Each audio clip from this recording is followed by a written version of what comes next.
In it, the former First Minister of Scotland, Nicola Sturgeon, has been released without charge, pending further investigation. She'd earlier been arrested in connection with an ongoing investigation into the Scottish National Party's finances.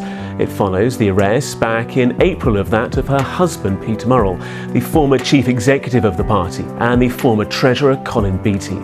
Both were released back then without charge, pending further inquiries. A spokeswoman for Ms Sturgeon says the former leader has always made it clear she'll cooperate with any investigation. Well, let's cross live now to James Cook, who is outside Nicola Sturgeon's home. James, just bring us up to latest with what's happening. Yes, that's right. In the past few minutes, as you say, we've received an update from Police Scotland, who've been conducting this inquiry into the funding and finances of the Scottish National Party for the past 2 years. And in this statement, they confirmed that a 52-year-old woman, who we know to be Nicola Sturgeon, who was arrested earlier today as a suspect in connection with that ongoing investigation, has been released without charge, pending further investigation.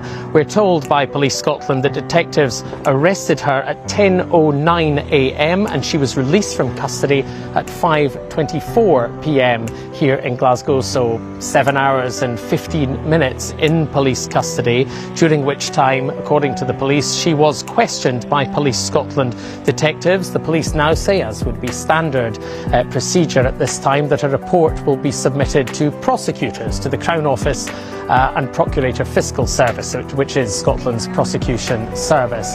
And as you say, a spokesperson for Nicola Sturgeon has stressed that she attended the interview by arrangement, this interview with the police, this questioning by the police, and that she has always said, and continues to do so, that if asked, she would cooperate with this investigation. Yes, it's worth noting, isn't it, James, that Nicola Sturgeon's arrest and now release doesn't really tell us anything about the case, apart from the fact that investigations are ongoing. No, and indeed there is a law that prevents us from getting into a great deal of speculation about the case, and not just us, but anyone else, other politicians, other members of the media, or indeed members of the public, from speculating in any great detail about what might or might not be happening. That's the Contempt of Court Act 1981, which governs how these things operate. Still, we do know, as I say, that it is the funding and finances of the SNP which is being looked into. We do know that the scene today at Nicola Sturgeon's home, the house she shares with Peter Murrell, the former chief executive of the party, is a very different scene to that when Mr Murrell was arrested and then released without charge after questioning in April. On that occasion, there was a police tent on the lawn here. There were police officers inside and in the garden of the house, removing boxes from the house. And indeed, the same thing happened at the Scottish National Party headquarters in Edinburgh. No such sign of that sort of activity today. It is obviously very calm here on this very hot, sunny Scottish summer's evening.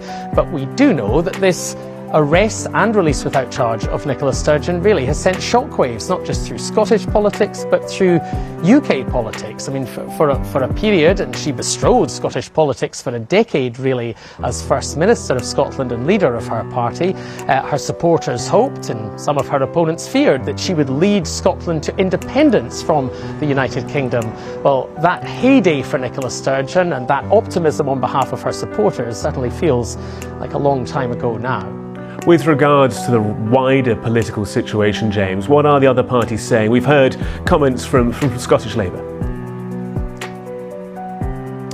Yes, so the Scottish Labour Party's position is that they want to know what the current First Minister, Ms Sturgeon's successor, Humza Yousaf, might or might not have known about any of the events which led up to this situation and which are being investigated by the police. Mr Yousaf, for what it's worth, has repeatedly said that it would be inappropriate for him to comment on an active police investigation. Indeed, as recently as this morning, although the interview was actually recorded on Friday for the Sunday with Laura Kuenssberg programme on the BBC, Mr Yousaf was saying he had spoken to Ms Sturgeon recently, that obviously this had been a very difficult time for her, but essentially he thought she was doing well, and that is what the Labour Party are saying. The Conservatives, really, well, they are saying, among other things, that they think this is all a distraction, and a distraction which, in their view, is damaging the governance of Scotland, and that the SNP is